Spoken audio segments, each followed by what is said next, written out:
My husband bragged to his friends, it was just a one-time thing, she'll never know. Too bad his mic was still on from his online game. I heard everything. That night, I acted normal, cooked his favorite dinner, and said, I have a surprise for you too. When he took a bite, I slid him a note, enjoy your meal. It's the last one you'll ever have here. His fork dropped. I, 38 female, was married to my husband, 41 male, for 12 years. We lived in Quezon City, Philippines, in a small but cozy 2-bedroom house. We didn't have kids, though we tried for a while. When it didn't happen, we both agreed to just enjoy life together, just the two of us. At least, that's what I thought. My husband works from home, he's in IT, so he's always on his computer. After work, he usually jumps straight into his online games. Every night, without fail. I never really minded. I mean, he wasn't out drinking or partying, right? He was home. That meant I could cook dinner, watch Netflix, or read without distractions. I actually liked the quiet. But then came that Thursday night. I was in the kitchen, making spaghetti. It's his favorite, and I felt like doing something nice. Nothing special was happening, it was just a regular day. I had a podcast playing while I cooked, but I paused it because I heard my name from the living room. It was his voice, coming through his headset. He was laughing with his friends, playing whatever team game they were into that week. I don't usually eavesdrop, but when someone says your name, you listen. And then I heard it. Yeah, man, it was just a one-time thing. She'll never know. I froze. My first thought was, no way I heard that right. My heart started racing. I leaned against the wall, just out of his line of sight, and kept listening. It was that weekend she was at her mom's. I met this girl at Moonshine, yeah, the bar in BGC. I had a few drinks, she was flirting, and it just happened. She left before sunrise. I haven't talked to her since. But dude, no big deal. One night. That's it. My name would lose her mind, but she'll never find out. He was laughing while saying it. Laughing. I couldn't believe what I was hearing. My legs felt weak. I remember grabbing the counter for support. My hands were shaking so hard I nearly dropped the saucepot. I stood there for maybe 5 minutes, not moving. His voice kept going in and out, mixed with the voices of his friends laughing, making jokes, like it was some funny little story. Like I didn't matter. I wanted to scream. I wanted to run in there and yank the headset off his stupid head and throw it across the room. But I didn't. I just stood there, breathing, trying to stay calm. Then I made a choice. I was going to finish dinner. I didn't know what I was going to do after that, but I was going to finish that damn meal. Maybe it sounds weird, but it gave me something to focus on while everything in my brain exploded. I plated the spaghetti. I poured him a cold Coke, the way he liked it. I even sprinkled grated cheese on top. I lit one of those cheap candles we keep for brownouts, just to make it feel special. When he walked into the dining room, he smiled like nothing had happened. Oh. This smells amazing, he said, pulling out his chair. I smiled back. Not big, just enough to pass. I thought I'd make your favorite tonight. He started eating right away. Slurping like always, chewing too loud. I sat across from him and just watched. Seriously, this is the best one you've made. Like, top 3. What's the occasion? I waited a second, then reached into my apron pocket and slid a small folded note across the table. He looked confused. He picked it up, unfolded it. It said, enjoy your meal. It's the last one you'll ever have here. He stopped chewing. The fork dropped from his hand and hit the plate with a sharp clink. His eyes darted up to mine. What? What is this? I stayed calm. Your mic was on. He looked like he'd been slapped. Full panic mode. His mouth opened, but no sound came out. I could see him scrambling to figure out what to say. Wait. No. Hold on. It's not what you think. I stood up and walked over to the hall. I came back and placed a packed duffel bag near the door. You're leaving tonight. You're kicking me out? Over a mistake? Over a choice you laughed about. While I cooked dinner for you. He rushed toward me, arms out like he wanted to explain or hug or whatever. No, wait. Babe, listen. Please. I love you. It meant nothing. You don't understand. I was drunk. I messed up. I regret it. Please. Don't do this. I stepped back. You said I'd never know. Now I do. He stood there, breathing hard, hands on his hips. His eyes were glassy. For a second, I actually felt a flicker of pity. Then I remembered the sound of him laughing with his friends about cheating on me. And the pity vanished. So yeah. He stood there, mouth hanging open, looking like the world was crashing down around him. I swear, for a split second, I almost felt bad. Almost. He kept saying the same crap over and over. It was a mistake. It didn't mean anything. You're the one I love. But every time I looked at him, all I could hear was his voice from earlier, bragging like I was some fool who would never catch on. I told him to leave. He begged. Cried. Literally dropped to his knees. He kept repeating, please. Don't do this. Don't throw this away. I just stood there and said, you already did. Eventually, he grabbed his bag and left. I didn't say another word. I locked the door behind him and slid down to the floor. My legs gave out. I just sat there in silence for who knows how long, feeling everything all at once, and nothing at all. The next few days were a blur. I didn't eat much. I barely slept. I just moved around the house like a ghost. My phone blew up. He texted nonstop. Left voicemails. Please call me back. I miss you. I'm sorry. Can we talk? All of that. But then, out of nowhere, I got this message on Facebook from a girl I didn't know. Her profile picture was her in a tight red dress, standing in front of a mirror. Her message? Just 3 words, I'm so sorry. That's it. At first, I thought it was spam. I was about to delete it, but then something told me to click on her profile. We had one mutual friend. My husband. I messaged her back. Sorry for what? She responded within seconds. Like she'd been waiting. What she told me next made everything so much worse. She said she didn't know he was married. He told her he was separated. That he was lonely. That he wasn't sure what the future held, but that he really liked her and wanted to see where it would go. She said they didn't sleep together just once. It wasn't some random bar hookup.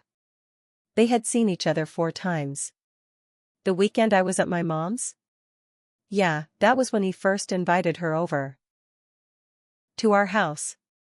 Our bed. She even described the little blue ceramic lamp next to the nightstand. The one I bought on a trip to Tagaytay. She said she remembered it because it looked old-fashioned. That was it for me.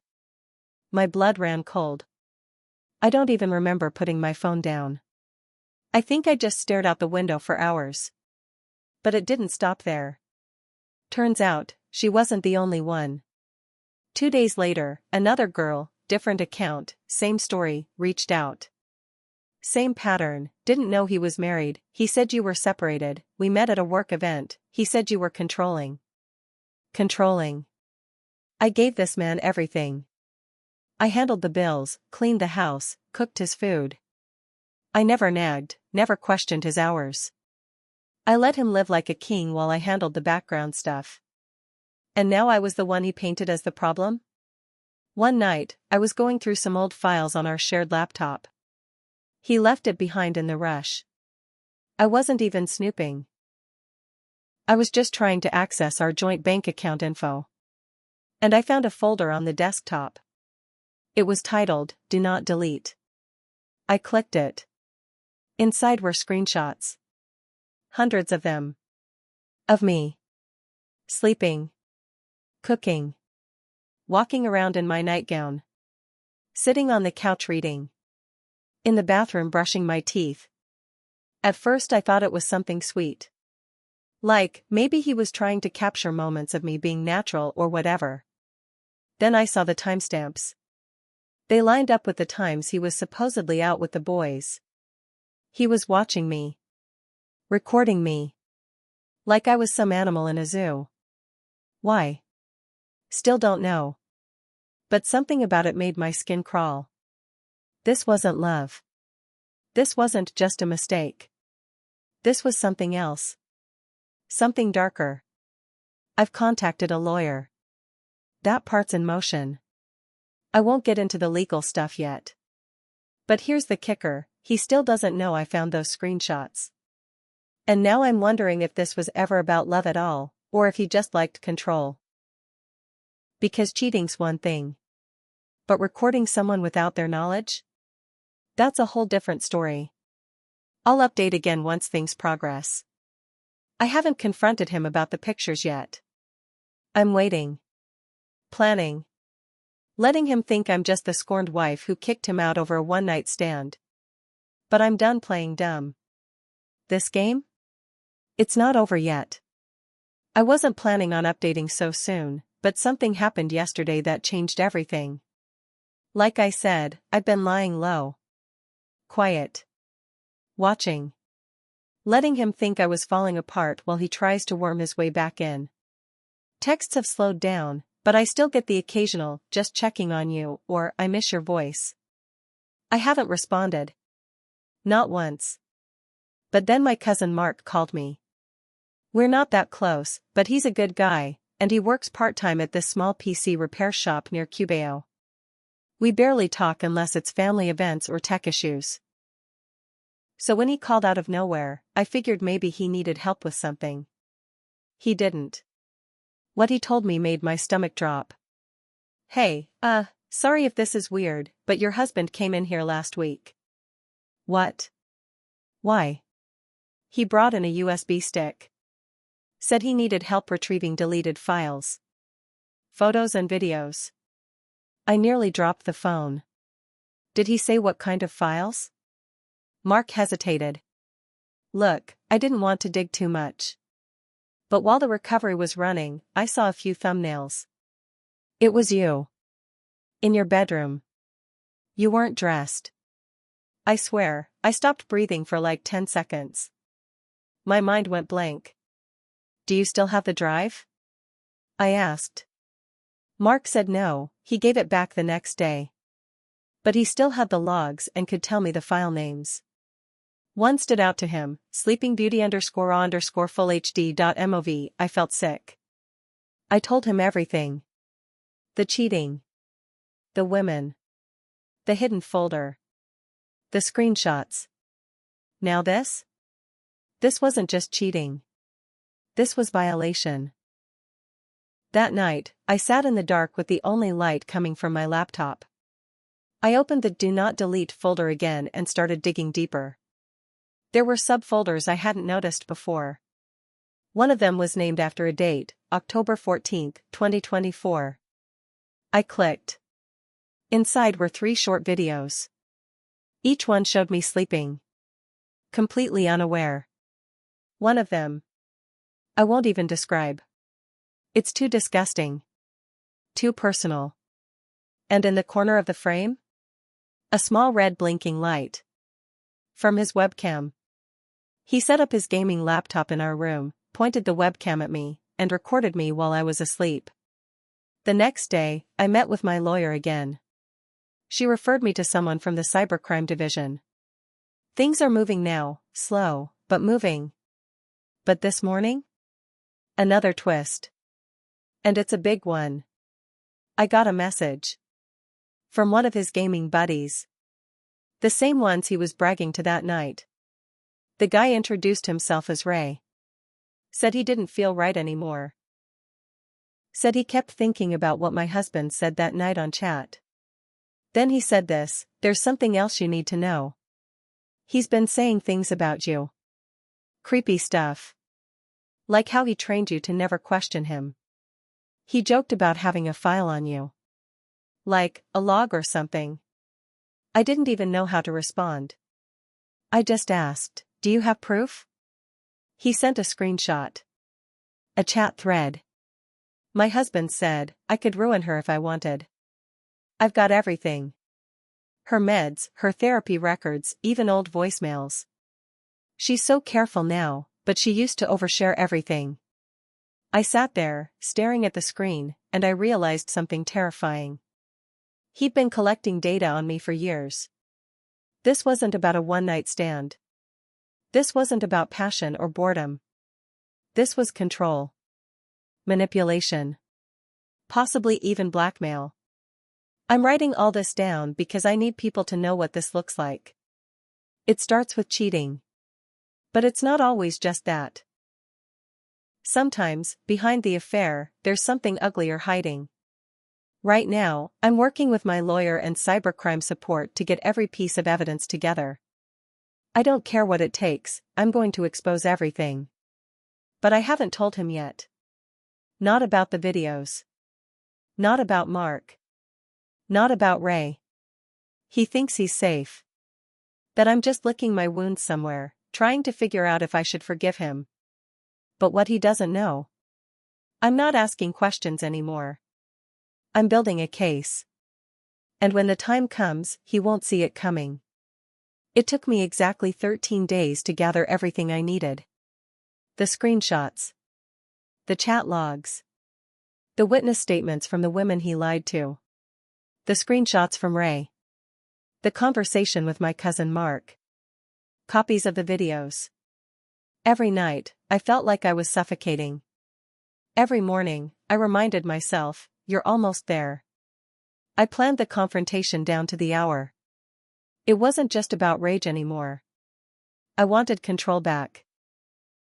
I wanted him to see that I wasn't some broken, clueless wife sitting around waiting for answers. I invited him to meet me at a neutral place, a quiet coffee shop in Mandaluyong. Not a crowded mall. Not our house. Just a simple spot.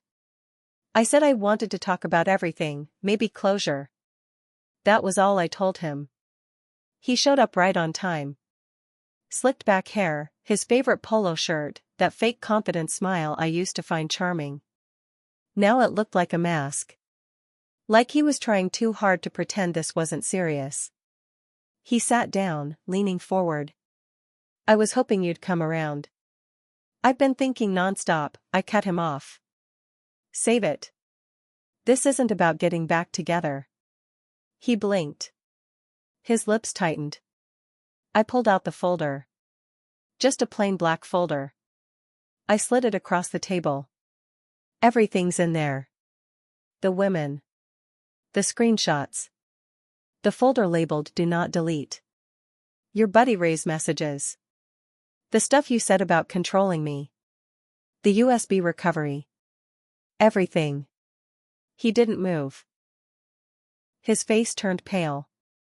I leaned in. "You didn't just cheat. You built a damn archive. You violated me." He tried to laugh. A short, nervous sound. "Come on. You're overreacting. You make it sound like I'm some pervert? Manipulator? Criminal?" "Yeah, I do." I could see him shrinking in that chair. His fingers fidgeted with the edge of the table. He looked around the cafe like someone would come and rescue him. Then he whispered, "Please. Don't go public with this." I stared at him. "Why not? You had no problem telling your friends how dumb I was. You filmed me in my sleep. You kept records of my therapy, for God's sake." His voice cracked. "I didn't mean for it to go this far. You didn't mean to get caught." That's when it happened. Out of nowhere, the girl from Facebook, the first one who messaged me, walked into the coffee shop. I didn't plan that. Total coincidence. She saw us. Her eyes widened. She walked over slowly, unsure. Is this your wife? He looked like he wanted to disappear. I just nodded. She looked at him, then me, then back at him. He told me you were abusive. That you hit him. My mouth dropped open. She turned to me, horrified. I'm so sorry. I swear, I didn't know. I stood up. I couldn't sit anymore. My knees were shaking from rage, but I stayed standing. You lied about everything. To everyone. He reached out to grab my hand. I yanked it back. The whole shop was staring now. People were whispering. I leaned in one last time and said, this is the last time you'll ever see me in person. After this, it's lawyers. And police. And God help you if even one of those videos gets out. He finally said the only honest thing I think he's said in months. You're going to ruin me. And I said, softly, you already did that yourself. He stormed out. Slammed the glass door so hard the bell clanged for several seconds. The girl looked at me. Tears in her eyes. I'm sorry. I really thought he was a good guy. So did I said. She sat down next to me. Neither of us touched our drinks. We just sat there in silence. The days that followed were chaotic. His family called me. His brother begged me not to go to the police. Said it would destroy their family's name. I told him they should have raised a better son. The cybercrime unit took everything I gave them seriously. They're still investigating. I don't know what's going to happen on that end yet. But I sleep better knowing it's out of my hands now. Emotionally, it still hits me in waves. Sometimes I wake up and feel light, like I escaped something that would have swallowed me whole. Other times, I feel hollow. Angry. Dirty. Like I was being watched for so long, and I didn't even know. I still haven't gone back to our house. I don't think I will. I've been staying with my sister in Makati, and for now, that's enough. I deleted every picture of us. Every anniversary post. Every sweet caption. It all feels like a lie now. But I did keep one thing. A short video of myself, cooking in the kitchen, smiling, dancing a little. He must have recorded it without me knowing. It's the only one that doesn't make my skin crawl. I kept it because I like the woman in that video. She looks happy. Free. Unaware, but strong. And now? Now she knows. Now she's free. I don't know what will happen to him. And honestly, I don't care anymore. I used to think love meant forgiveness. Now I think love means protecting your peace. I'm not angry every second of the day anymore. I'm just healing. Quietly. On my own terms. And if anyone out there is in the early stages of realizing their partner is lying, manipulating, or gaslighting them, believe what your gut tells you. Because if I hadn't listened to that small voice the night I heard his mic slip, I might still be cooking dinner for a man who laughed about betraying me. Never again.